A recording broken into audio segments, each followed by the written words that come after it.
Hey everyone, welcome back to the channel. I'm James.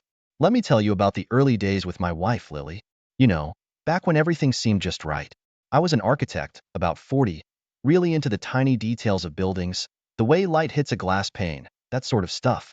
And Lily, she was 35, owned an art gallery, and man, she loved art like nothing else.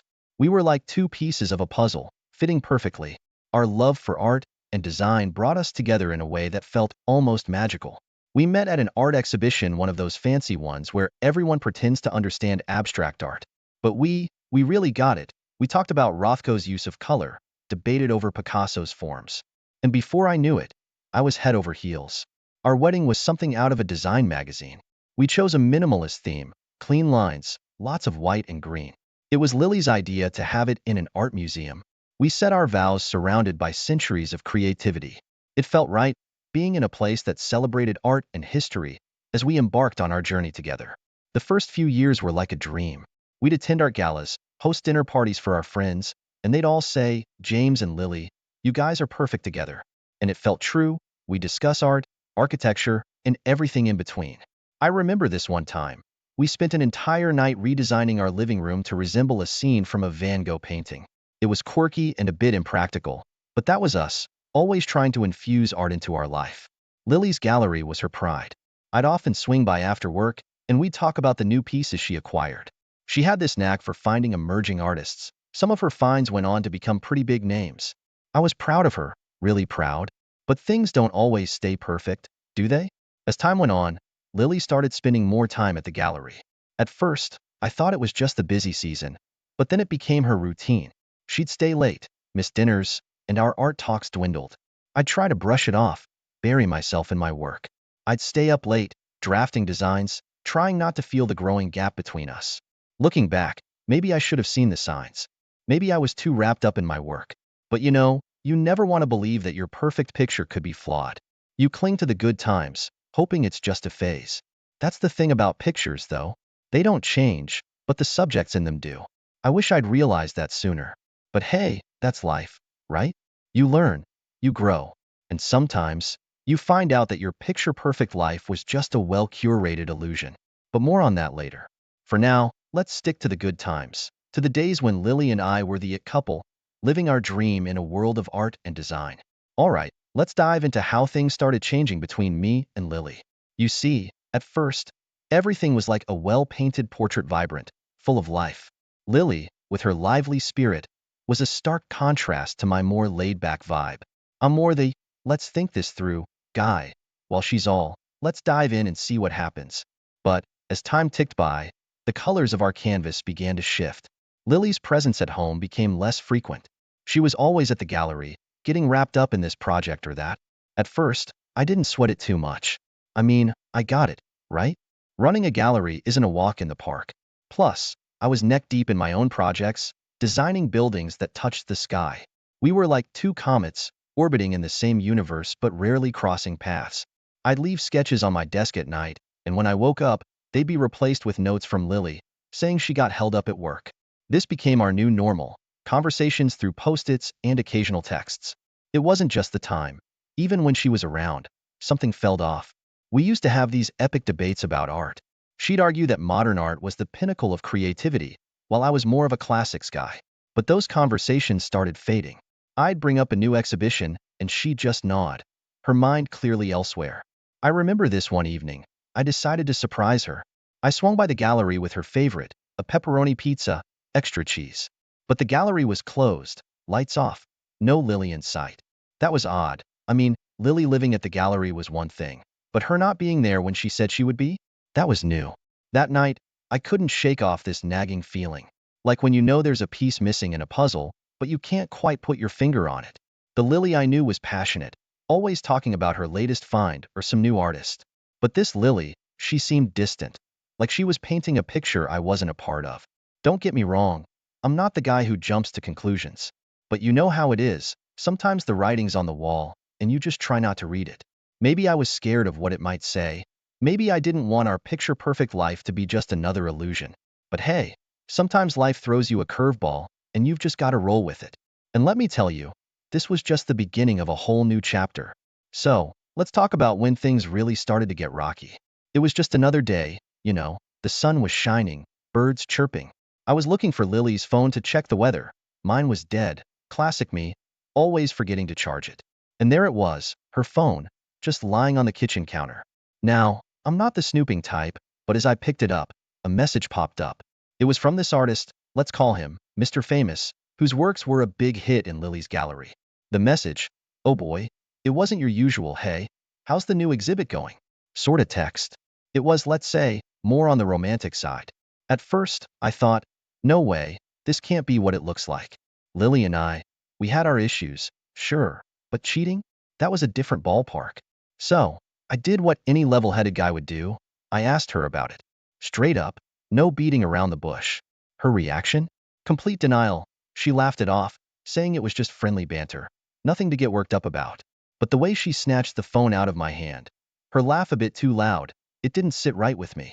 I tried to shrug it off, told myself I was overthinking things. But those messages, they kept nagging at me. It was like a small crack in a dam, seemingly insignificant at first, but deep down, it's only a matter of time before the floodgates open.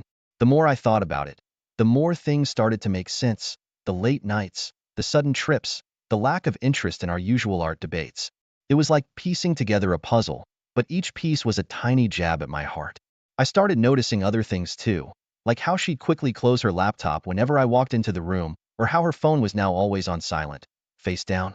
The trust that I thought was the foundation of our marriage started to feel like quicksand. It's funny, isn't it? How one little discovery can unravel threads you didn't even know were loose. I lay awake at night, staring at the ceiling, trying to convince myself that it was all in my head. But once doubt creeps in, it's like a shadow, always lurking, always casting its darkness on even the brightest days. I knew confronting her wouldn't lead anywhere. She had her story, and she was sticking to it. So, I did what I do best. I retreated into my work, buried myself under blueprints and sketches. Maybe I was running away. Maybe I was just trying to find some solid ground. But let me tell you, once you start looking for cracks, you start seeing them everywhere. In every, I'll be late tonight, text. In every hurried, I'm busy, call.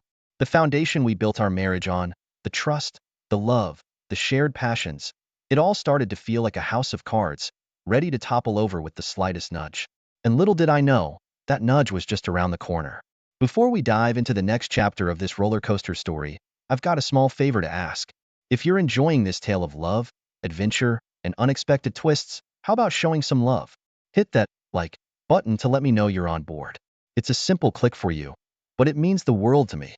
It's like a virtual high five, telling me to keep the stories coming. And hey, why stop there? Go ahead and hit subscribe, too.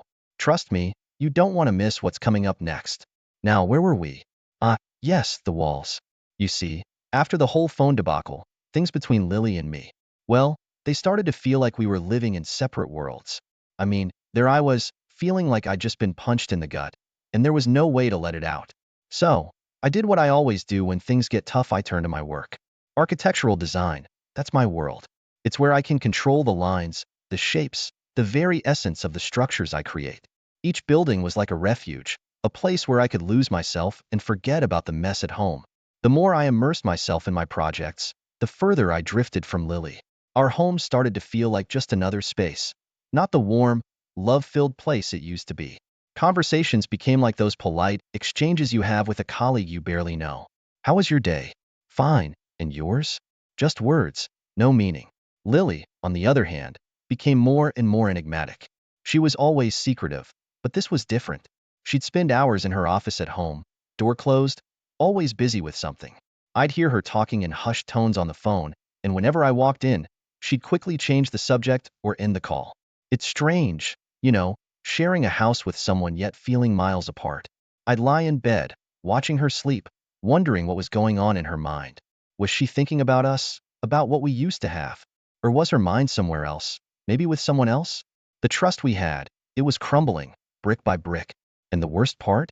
I couldn't bring myself to confront it. It was like standing in front of a collapsing building, knowing you should run but being unable to move your feet. So, I kept building my walls, literal and metaphorical. Each design, each project was a brick that added to the barrier I was creating around myself. It was easier, dealing with concrete and steel than the mess of emotions brewing inside me. But here's the thing about isolation. It doesn't solve anything. It just gives you more time to think, to wonder, to doubt. And the more I thought about it, the more I realized that this couldn't go on. Something had to give, something had to change.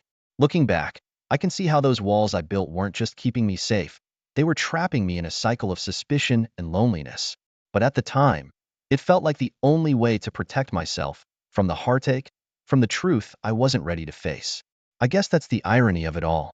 In trying to shield myself from the pain, I ended up creating a fortress of solitude, keeping out not just the bad but the good too. But as they say, even the tallest walls eventually fall. And fall they did, but that's a story for the next chapter. Alright, buckle up, because this is where the roller coaster really drops. It was one of those crisp autumn days, leaves changing, that sort of picturesque scene. I was coming back from a business trip, a day earlier than planned. I thought, hey, why not surprise Lily? Maybe we can have one of those rare, quiet dinners together, try to rekindle some of that old flame. So, there I am, rolling my suitcase up the driveway, imagining her smile, thinking maybe, just maybe, we could patch things up. I unlock the door, step inside, and bam! My world just stopped. It was like one of those moments in a movie where the protagonist's life turns upside down in a split second. There they were, Lily and Mr. Famous, in our living room, tangled up in, well, you get the picture. I mean, it was like being punched in the stomach. My heart sank, my head spun, and for a moment, I just stood there, frozen, not believing what I was seeing. Lily jumped up, startled, scrambling for words. But what could she say? There it was, the truth, right in front of my eyes. All those late nights, the secret calls, the texts, it wasn't paranoia. It was real. My marriage, my life as I knew it, was a lie. I remember muttering something, I don't even recall what, and walking out. I just walked, aimlessly, streets blurring past me. My mind was racing, replaying that scene over and over. It was like every happy memory we had was tainted, replaced by this one moment of betrayal. Eventually, I found myself at this little park we used to go to, back in the better days. I sat there on a bench, watching families and couples, thinking how just a few hours ago, I was one of them, blissfully unaware, living in a bubble. It's funny, isn't it? How one moment can shatter everything you believed in. I had built my life around us, around our marriage, and in one afternoon, it all came crashing down. All the trust, the love, the years of memories, it felt like a sandcastle washed away by a rogue wave. That night, I didn't go home. I couldn't face her, not yet. I checked into some nondescript hotel, a room as empty as I felt inside. I lay there, staring at the ceiling, wondering where it all went wrong. Was it me? Was it her? Could I have done something differently? But deep down, I knew it wasn't about finding fault. It was about facing the truth. The unveiling, as dramatic as it was just the culmination of years of drifting apart, of walls building up, of ignoring the signs. As dawn broke, I knew one thing for sure: things would never be the same again. Our picture-perfect life was just an illusion, and now that the curtain had been pulled back, all that was left was to face the reality and figure out where to go from there. But let me tell you, that's easier said than done. So, where do we go from here? That's the question I kept asking myself after that day. The day I saw Lily with Mr. Famous. I mean, it's one thing to suspect, another to actually see it. My marriage, the one thing I thought was rock solid, had crumbled right in front of me. Making the decision to end it wasn't easy. I mean, we're talking about a decade of my life here. A decade filled with memories, dreams, and plans for the future. But sometimes, you've got to tear down the old to make way for the new, right? The divorce process was like walking through a minefield, every step heavy with emotion and legal jargon. It's weird how you go from sharing a bed, a life, to discussing who gets the coffee maker. I never imagined it would come to this, divvying up possessions as if that was all that was left of us. During that time, I stayed in our now too big house, surrounded by reminders of what used to be. I'd walk past Lily's art studio, now just a room collecting dust, and feel this pang in my heart. It's strange how empty spaces can feel so heavy. And then there were the mutual friends, the dinner invites that stopped coming, the awkward, "How are you? Holding up?" texts. It's like getting divorced means not just losing your spouse, but a whole social circle. I don't blame them, really. It's tough to choose sides, especially when you've been friends with both parties. But you know what? In the midst of all this chaos, I found something unexpected, a sense of liberation. It's like I had been carrying this weight, the weight of a failing marriage, and suddenly, it was lifting. I started rediscovering myself, things I loved doing before I got married, like weekend hikes or just sitting down with a good book. I also realized how much of myself I had lost in trying to make the marriage work. It's easy to get caught up playing a role, so much so that you forget who you really are. I was the husband, the provider, but somewhere along the way, I stopped being James. The divorce was a wake-up call. A painful, heart-wrenching wake-up call, but a necessary one. It made me see that sometimes things fall apart, not to break you, but to clear the path for something better. I won't lie and say it was all smooth sailing. There were nights I'd sit alone in my empty house, feeling the weight of loneliness. But with time, those moments became less. I started seeing friends I hadn't seen in years, picked up hobbies I had forgotten I loved. Slowly, I began to rebuild, not just my life, but myself. The pillars of my life, trust, love, companionship, had collapsed. But in their place, I was building new ones, self-discovery, independence, and a newfound appreciation for the little things in life. Ending a marriage, especially one you thought would last a lifetime, is never easy. It's like navigating through a storm, but sometimes it's only through weathering that storm that you find your true north. And for me, that's exactly what happened. The end of my marriage with Lily wasn't just an ending. It was the beginning of a new chapter, one where I could be me, unapologetically. Post-divorce life. Huh? It's like waking up to a new world. Everything's familiar yet different. There I was, James, fresh out of a decade-long marriage, trying to figure out what comes next. It's like standing in the ruins of what used to be your life, wondering how to start rebuilding. The first thing I did? I threw myself into my work. Architecture wasn't just my job, it became my sanctuary. Designing buildings, creating something from nothing, it gave me a sense of control I desperately needed. Each line I drew, every structure I envisioned, was a step away from the past, a brick in the new foundation I was laying for myself. But it wasn't just about losing myself in work. This period was like a journey of self-discovery. I started exploring parts of myself I had forgotten or ignored, like my love for outdoor activities, hiking, biking, you name it. I even took up photography, something I always had an interest in but never pursued. There's something about capturing moments, freezing them in time, that I found incredibly therapeutic. I reconnected with old friends, the ones I lost touch with during my marriage. It's funny how life works. Sometimes you drift apart from people, not because of any particular reason, but because life just gets in the way. Rekindling those friendships, sharing stories of the good old days, it was healing in a way I didn't expect. One of the biggest revelations during this time was realizing the importance of being alone. Not lonely, but alone. It's about enjoying your own company, being at peace with your thoughts. I started this ritual, Saturday mornings at a local coffee shop. Just me, a cup of joe, and a book. Simple. Yet it became something I looked forward to every week.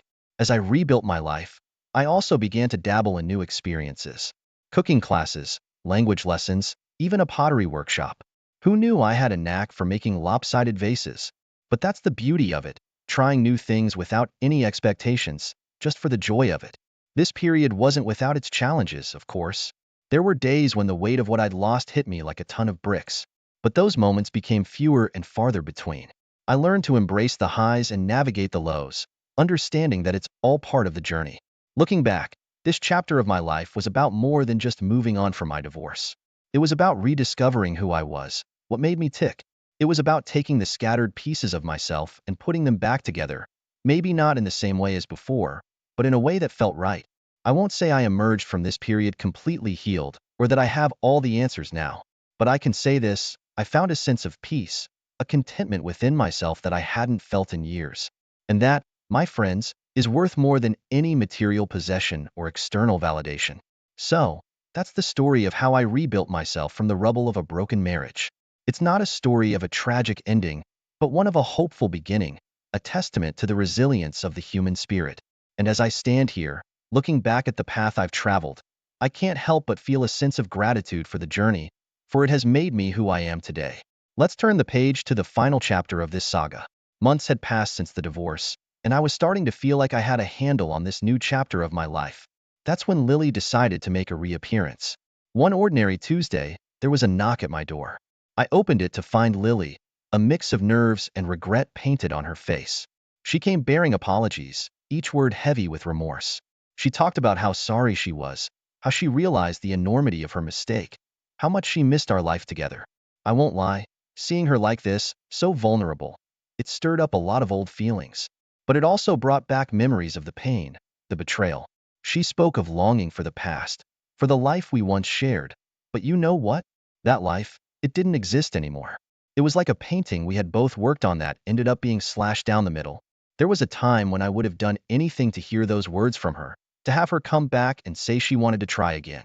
But that was the old me, the me before I embarked on my journey of self-discovery, before I learned to find strength in solitude and joy in independence. So, there we were, standing at my doorstep, a crossroads of sorts. Lily, seeking redemption in a path back to the past, and me, looking forward to a future I was just beginning to carve out for myself. I listened, really listened, to everything she had to say. But as she spoke, I realized something important. I wasn't the same person she left. The experiences, the growth, the introspection, it had all shaped me into someone new. Someone who valued his self-respect and emotional stability more than a shot at rekindling a broken relationship. It was a defining moment, you know? Choosing to walk my own path, not out of spite or anger, but out of a deep understanding of what was best for me. I explained to Lily, as gently as I could, that while I forgave her, I couldn't go back to what we had. That chapter of my life was closed, and I was already pages into a new one. In the movies, this is where the dramatic reconciliation happens, the music swells, and the credits roll. But real life? It's messier, more complex. There's no neat resolution, just the continuous journey of finding and defining oneself. As Lily walked away, I felt a sense of closure, like I was putting the final brushstroke on a tumultuous part of my life. I was ready to step into the next scene, not as a victim of betrayal, but as the protagonist of my own story, one where I held the pen. This chapter, it's about more than just moving on from a failed marriage. It's about embracing change, about finding strength in the most unexpected places, about realizing that sometimes the best thing you can do for yourself is to let go and look forward. As I close this chapter, I do so with a heart full of hope and a mind open to the endless possibilities that lie ahead. My story isn't one of tragedy, it's a story of resilience, growth, and, most importantly, a story of new beginnings. And let me tell you, I'm excited to see where this new journey takes me. If this story left you stunned, don't forget to hit that like button and subscribe for more gripping tales and life lessons. Join our community and never miss a moment of these dramatic twists. Hey everyone, welcome back to the channel. In the world of covert operations and service, there are no impregnable boundaries for a retired colonel. When I found out about my wife's treason and betrayal, I decided to use all my skills and resources to make her understand what real revenge is all about. A gripping story awaits you, where the lines between truth and lies become increasingly blurred. Cheating on your beloved wife is scary first and foremost by feeling. Her feminine nature perceives adultery as a kind of victory over her husband, entitling her to subsequent freedom of action. Examples. True feminine nature in history abound. There are many cases where a wife easily exchanged her husband for his worst enemy, even if he killed the father of her children before doing so. And it was easy to go for intimacy with someone who was closer at the moment when she wanted that very love. With few exceptions, love, traditional upbringing, religion, close kinship, it is easy for a woman to come into contact with another, especially when away from home and family, at a resort or on a business trip. Freedom and all sorts of willing men. The wife even becomes proud of her cheating and rarely stops after the first successful time. There is a sense of superiority and squeamish pity for her horny husband inside her. And sometimes she can't stand to brag. And how about her victories her husband may not have time for me to know? And to watch his humiliation is so sweet. I feel sorry for my husband. No one deserves that. Lucky for those husbands whose wives love, or at least respect them. In other cases, and this is the majority, wives are kept from fornication by the fear of loss of material well-being. This is the reality of family life these days. My wife and I had a passionate love affair. We met at some holiday party and never parted again. We met each other for almost a year. We understood each other almost without a word. Our hearts beat in unison. We got married early. I was 20 and Olga was 19. 9 months later, a son was born. Then a daughter 4 years later. We didn't live like that. I graduated from Polytechnic and joined the Army for 2 years. I stayed in the Army and became a career officer. The Army paid well for those days. Were to go back on a penny salary for an engineer. No, my wife didn't have to work. My money was quite enough to support my family.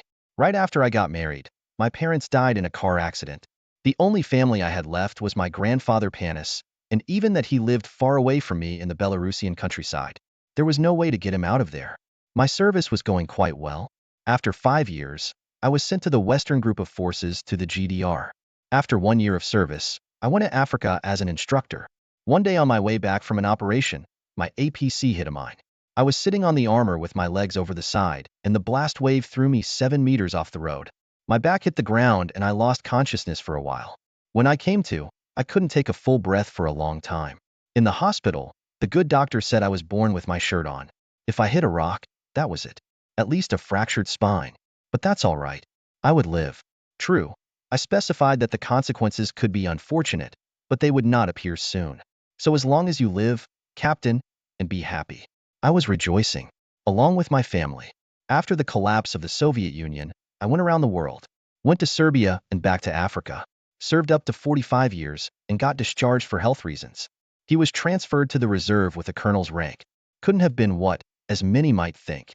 Colonels are divided into 3 types. Mr. Colonel, Colonel, and Hey Colonel. So here I am a Hey, with a small pension and a set of standard officer's decorations. Fortunately, in my hometown, I kept my parents' 3-room apartment. We moved in there. During the service, we saved up some money, so there was enough for the first time. It would have been all right, but the consequences of the back injury didn't last long. At first, it was just pain in my back and lower back. Then my leg began to go numb. Later, wild pains in the spine and failure of the left leg began. So in time, with quiet sadness, I became a subhuman and a part-time under-husband. I can't say that all this time Alia and I lived badly. There were all kinds of things, but there was no cheating on me or my wife. Until Alia went to work after I was discharged from the army. That's where it all started. Lately, I had been in and out of hospitals for a long time. There was a time when I was undergoing treatment and rehabilitation for almost 6 months. My wife came to see me at first, but then disappeared. My son came to visit. He told me that mom broke her leg and that she couldn't come. Alia turned up 4 months later. She said she was in rehab and so on.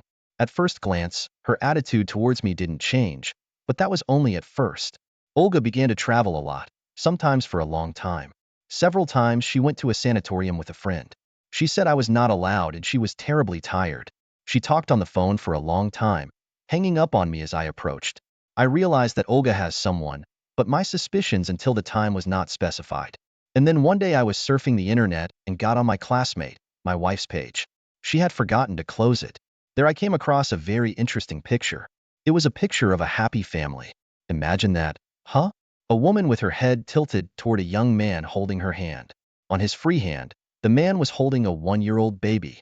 Yes, the family stared into the lens and gritted their teeth happily. So in the role of the happy woman was my Olga. I went through her friends on the site and found this macho guy. I opened his page and was taken aback. One of the posted photos was of Olga with a baby and a happy man hugging them. The same one from the first photo. And the caption was our baby. So if you think your wife is cheating, you know it's not you. Yeah, that's a twist. Come on, Olga. She's having an affair on the side, living on 2 families and having a baby. When did she do that? I figured it out just when I went to the hospital for a long time. She must have been pregnant even earlier, but she was short and didn't notice it. And then she broke her leg. I decided to take it easy and figure it out through a former colleague of mine, a policeman. I found out all about this woodpecker who had my Olga in a relationship with her. He was 7 years younger than her. His name was Igor, businessman, no doubt about it. Been hanging out with my wife for almost 2 years now. Yeah, he got her pregnant and kind of wants to marry her. I figured that was the end of it. If a woman has another man's baby, there's no going back. I could never understand the phrase. You have to fight for love. Love is either there or it isn't. There's no other option. Fight it. Don't fight it. If you've fallen out of love, smash your head against the wall. Hashtag you can't change anything. Time kills love. While I was thinking about how I could talk to Olga about our relationship, everything sorted itself out. One evening, Alia brought her businessman to our house. They sat down in the hall and started a heart-rending conversation with me. Or rather, my lover spoke and Olga only nodded accordingly. The point was that Olga was still young and that it was a burden to her. She would end up ruining her life with me, and so on in a similar vein. I listened patiently. But when he offered to vacate the living space, my parents' apartment, and move into a home for the disabled, I politely called him closer to me. I didn't suspect a thing. He leaned toward me with a contemptuous smile of the alpha male. Olga understood everything and wanted to warn him, but it was too late. But I had a good right jab, so the macho felt it like a sledgehammer to the jaw. He rolled his eyes and flew off into the corner, banging his head against the wall. I knew I'd overreacted. It wasn't going to change anything. Well, at least it made a difference. Obviously, Alya screamed and tried to bring the lover's feelings at the same time explain to me who I was. Impotent, freak, collie, bloodsucker. I wish you were dead, you bastard. The most affectionate epithets applied by my wife to me. I listened without interrupting. I waited until her hubby returned from heaven to sinful earth and told them to get the hell out of my house. The macho man, spitting blood through chipped teeth, threatened to meet me in a dark alley and, taking his treasure in his arms, stormed out of my apartment, leaving my once beloved woman for whom I would not have spared my life, not even looking in my direction. I had lived enough, but I did not yet know then the ease with which women renounce their former love, without hesitation, in a lightning-fast and thoughtlessly cruel manner. I expected that the businessmen would report me to the police, but nothing happened. Olga must have talked me out of it. The final thing that got me through was my children's decision to leave to live with their mother and her new husband. No one wants sick fathers. I drank for 2 months, constantly in a groggy state. Everything inside me burned out. When I started confusing day and night, I realized that if I didn't go to my grandfather in the middle of nowhere, I would either get completely wasted or just go crazy. In all this time, the kids never once called me. In fact, they didn't answer my calls. Nothing else kept me in this town. I stood in the bathroom and looked at myself in the mirror. It was pathetic. A bruised face, with thin webs of veins and bags under my eyes, long, dirty hair, and a board that looked more like a washcloth. Only a silver army badge on a lanyard, a memory of the Balkans, and a bat-shaped tattoo on my forearm reminded me of my military past. We were then pinned down in the mountains, unable to escape the natural trap. Dagger machine gun fire from the flanks forced us to defend in a nearly all-out formation, forcing us to break through time after time, taking heavy losses at the same time. We had no way out. The enemy was in front, and the steep cliffs were behind us. Soon there were only 7 men left in our already incomplete company. The fire on us was so dense that it did not allow us to raise our heads. I had the last magazine left, and the AKM's barrel was so hot it was time to light a cigarette on it.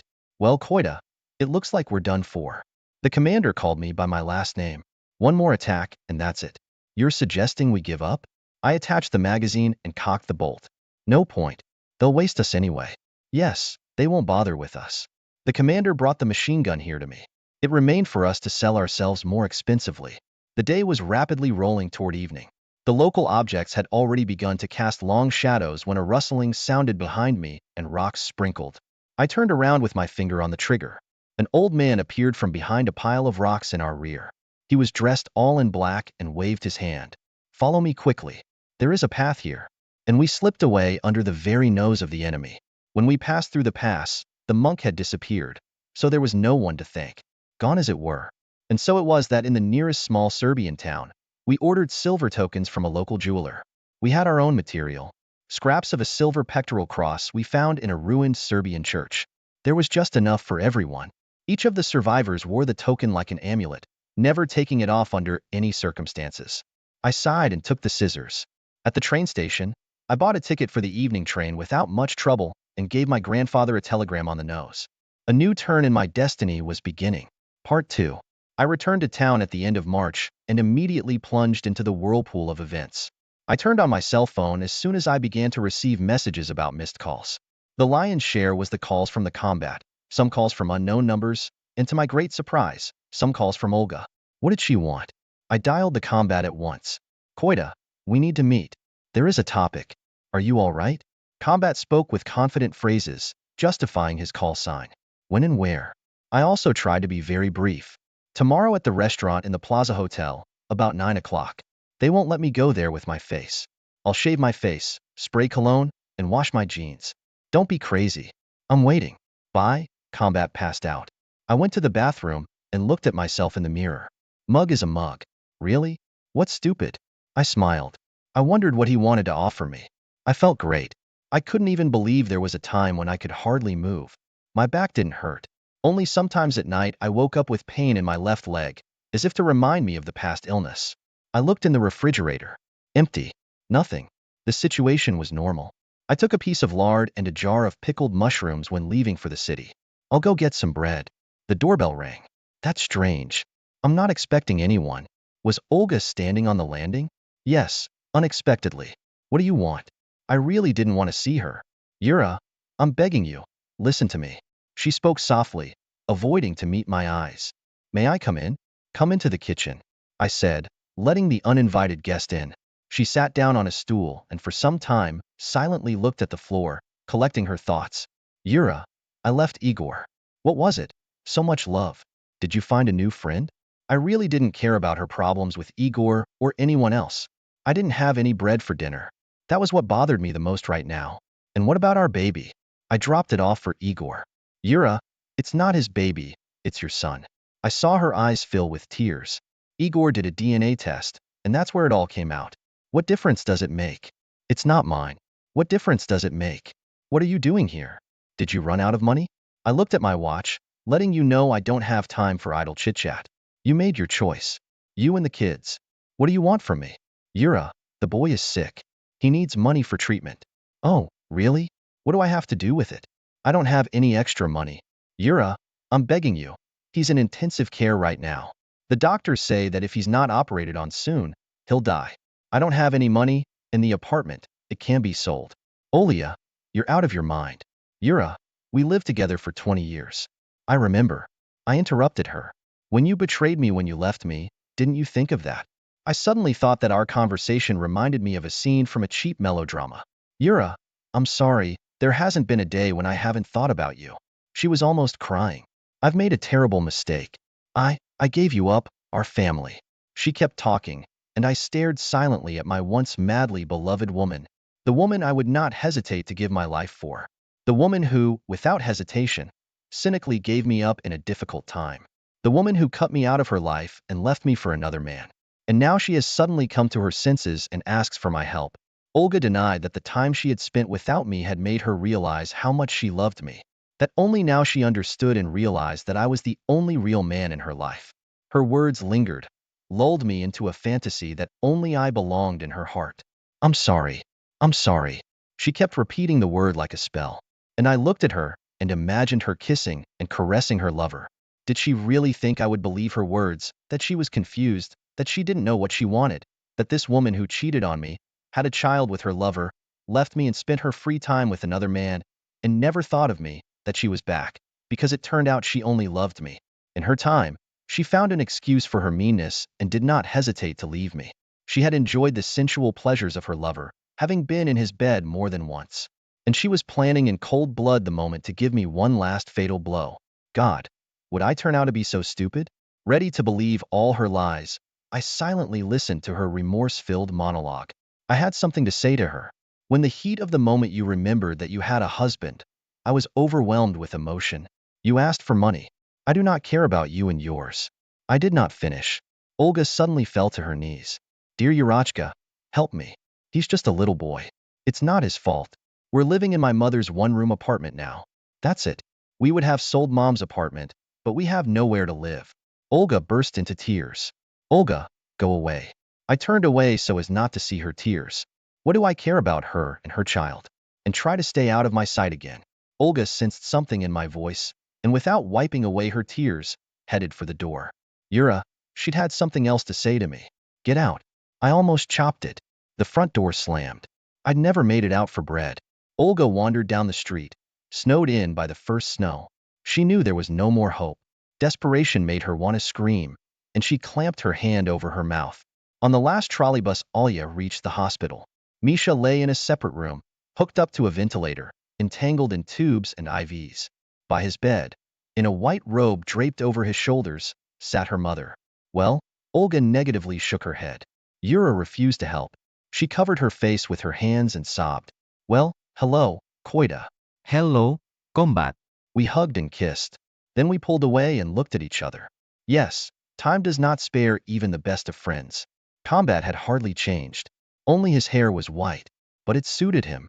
Strict gray suit with a blue shirt, purple tie, Swiss Hanover Millida and platinum ring. On the ring finger of his right hand completed this ensemble. No give, no take. A respectable businessman riding an oil pipe. We were having dinner in a swanky restaurant on the 8th floor of the Plaza Hotel, where Combat was staying. There was a buzzing crowd, quick-witted waitresses, and an orchestra playing something Latin. Antique furniture, vintage guitars on the walls, and the lights of the great city at night behind the big floor-to-ceiling mirrored windows. Juicy chops had already been served, and we poured for the umpteenth time. Let's drink to our people without toasting. Combat took a shot glass and silently poured the vodka into his mouth. He squeezed his eyes shut for a second and exhaled. Well, what you say? He went back to our conversation. I lived through a piece of chop inside. You do not sigh like a maiden before the wedding. You were offered a case. Combat picked up a fork on the cutter and put it on the bread. The salary is excellent, as they say, all-inclusive. Full social package and everything else. Well, you get it. It's like you're recruiting me to a strip club. I laughed. Combat did not share my fun. We were quiet for a while. Well, what's your decision? Combat looked at his watch. I agree. When do we fly out? I'll call you. My interlocutor stood up, letting me know that the audience was over. The doorbell rang. Olga hardly tore her head away from the pillow. Sleepless nights were taking their toll, and she went to the door. Who is it? A courier. Olga Vyacheslavovna Koida, is that you? Olga opened the door. What courier was she expecting? The young guy handed her a package. This is for you to sign. Olga saw her surname on the package. Who is it from? I don't know. It's my job to deliver it. Goodbye. The guy turned and ran down the stairs. Olga went into the kitchen and carefully opened the envelope. She unfolded the documents folded in quadruple. The deed to the apartment and the keys. God, she couldn't believe her eyes. Yura had given her his apartment. Olga sat down in a chair. Her legs couldn't hold her. There was still a note in the envelope. With a trembling hand, she unfolded the leaf. Tears covered her eyes, but she managed to read it. I'm not such a bastard anymore. Goodbye. There was no signature. The helicopter circled around the Volga, propelling its brown waters. Landing commanded the commander on the intercom. The helicopter tilted slightly and came in for a landing, aiming at the narrow strip of beach bordering closely on the jungle. The pilot landed gingerly on a flat surface, just barely missing the approaching trees. The engine stopped, but the blades kept turning. What's the situation? Came the voice of the platoon leader. Everything was normal. The navigator announced and opened the door. Soldiers in camouflage without insignia, holding their machine guns at the ready, began to jump out onto the sand, taking up a circular defense. The commander and I were the last to leave the helicopter. I habitually put the RPK on my shoulder and looked for a local guide. Dear listeners, thank you for finishing this reel to the very end. Now please share in the comments what you think of what Dakota did. And do you think the baby was really from him? And if you like the story, please like this video. And please don't forget to check if you're subscribed to the channel. You can do this directly below the video. Also remind you that I have a second author's channel, the link to which I will leave below this video. Stay healthy, take care of yourself and your loved ones. Not saying goodbye. If this story left you stunned, don't forget to hit that like button and subscribe for more gripping tales and life lessons. Join our community and never miss a moment of these dramatic twists. Hey everyone, welcome back to the channel. Claire grew up in a family of dentists, and from a young age, she did not need anything. Her parents, professionals in their field, have always put a priority on good treatment of patients, high quality of work, and affordable prices. That is why they decided to open their own dental clinic. Their patient flow only increased year by year and brought in a considerable income. By the time Claire was born, her family could afford to live in splendid conditions of living, travel to expensive resorts, buy fashionable clothes and shoes. When it came to the question of enrolling in university, Claire's parents, as it often happens in doctors' families, were confident that their daughter would follow in their footsteps, but the girl had other plans. Claire easily got into the best law school in the country and returned home with a law degree. She found a job as an intern at a high-profile law firm, and soon, showing good character, was accepted on the staff. A year was enough for her to gain not only experience, but also a name. Claire was glad she did not make a mistake in her choice of profession. Her clients were often ordinary, not wealthy people, who were victims of coincidence, and she always tried to do everything to restore justice. And after one of the trials, where Claire proved that her client was not guilty of the accident, she met with Logan. He came to support his friend, who had been accused of causing the accident, and after the trial, he came over to thank her. He looked at the girl so admiringly that she immediately believed in the sincerity of his words. Thus began their romance. Logan turned out to be a clever and kind man, but he immediately told her that he was not rich, lived with his mother, with a disability, and two sisters who were still in school. He had studied programming, but dropped out to support his family. He understood he was not a good match for Claire, and would have put up with her refusal, but Claire felt that he was the only one she needed in her life. Soon, she insisted that Logan meet her parents. He did not hide his fears about it, as he knew that they would not be pleased with him. But Claire almost dragged him by force to dinner at her parents' house. And, to Logan's great surprise, the evening passed in a warm and friendly atmosphere, and Claire's parents immediately accepted him as their own son. Shortly thereafter, Claire suggested that Logan move in with her. She was a little afraid that everyday life would ruin their relationship, but things got even better because Logan carefully took care of Claire. "Are you going to get married?" Claire's father asked Logan once. "Yes, as soon as I can get back on my feet and provide for us completely. So far, my salary only suffices for living expenses," replied Logan. "You know, Logan," the mother stepped in, "when Claire's father and I got married, we didn't even have enough money for food. So, it's not an argument," she added, putting an end to the discussion. Soon, Logan and Claire got married. Claire knew that Logan was very nervous, because almost all the wedding costs were paid by her parents. He was very uncomfortable, but Claire's father made it clear that they loved their daughter just as much as he did, so the wedding had to be a wonderful event. Logan really wanted to be the main breadwinner in the family, and Claire was always amazed at this male character trait in him. The man who grew up without a father, surrounded by women, behaved like a true man, and Claire appreciated it very much. She also became very close to Logan's mother and sisters, and even secretly helped them to buy the girls clothes, shoes, and other gifts. They refused at first, but Claire managed to talk them out of it. Of course, Logan was aware of everything, but his sisters were so happy that he had to put up with it. The only thing that Claire failed at was pleasing Logan's mother. "No need, honey, don't buy me anything. You already do a lot for us," she used to say to Claire. "You just know that Logan loves you very much and cherishes you." Logan was working more and more, but he realized that he was far away from Claire's salary. Claire constantly told him that money was not essential, because she was happy with him, and they had enough to live on. But Logan could not calm down, and he continued to come home late from work, and even sometimes worked on weekends. One day, Logan told Claire about the idea of his own business. She found it reasonable, but it took a long time to talk him out of taking a bank loan. And after all, he agreed to borrow money from her parents, who happily supported her son-in-law and gave him the full amount right away. Logan fully immersed himself in the new business, worked hard, but after 2 months it turned out that his assistants had just deceived him in the most cowardly way, taking advantage of his inexperience and trustfulness. Logan became bankrupt. He had long been unable to recover from the failure, and then he returned to various part-time jobs.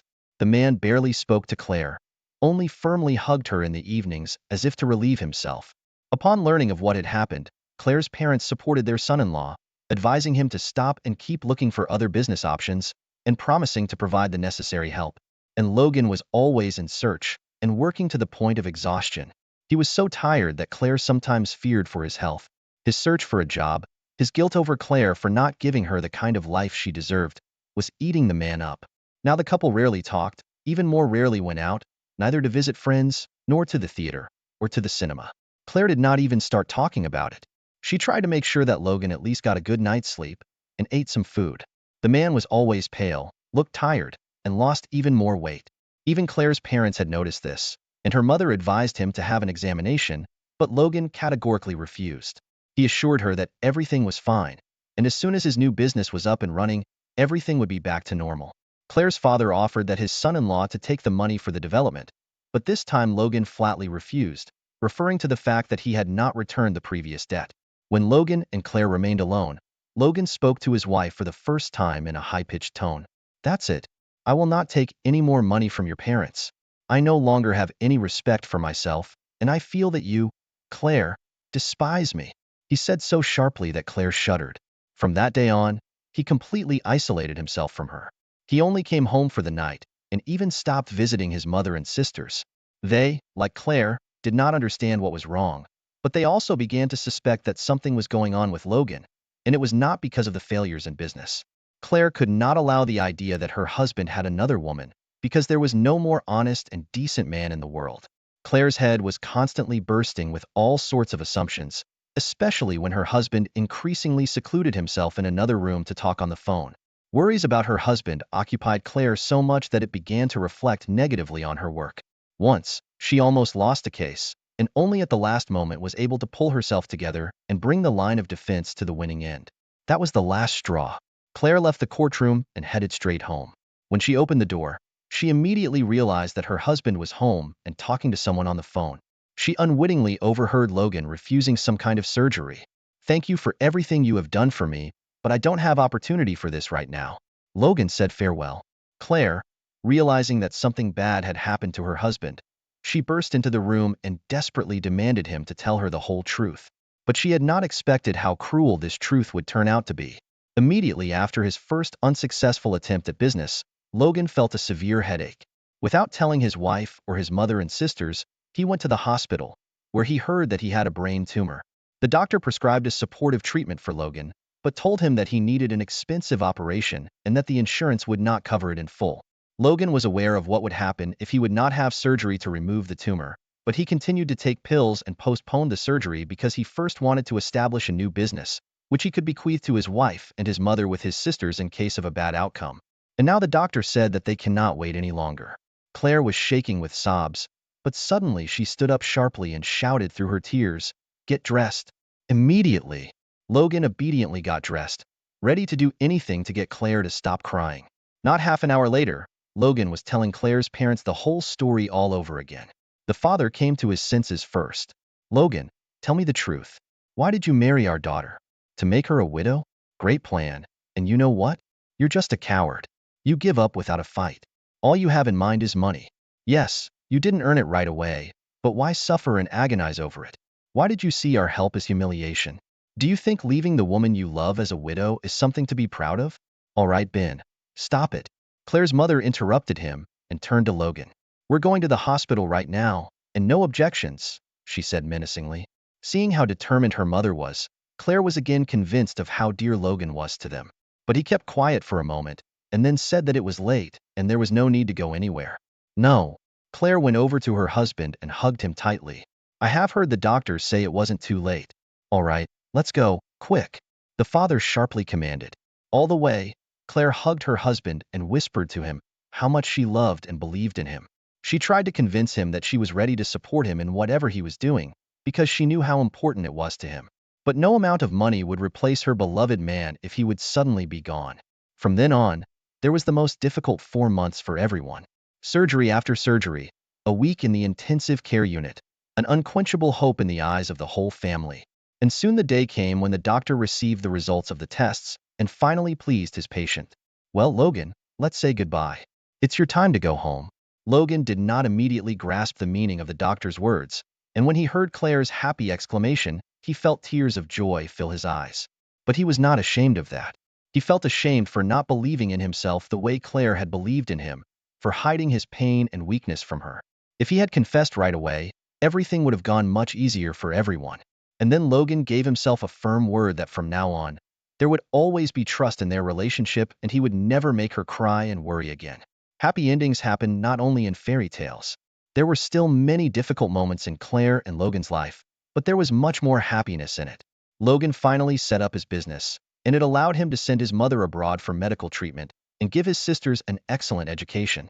And 3 years later, when the couple had a little daughter who looked so much like Claire, they became truly happy, and nothing could have changed that. If this story left you stunned, don't forget to hit that like button and subscribe for more gripping tales and life lessons. Join our community and never miss a moment of these dramatic twists.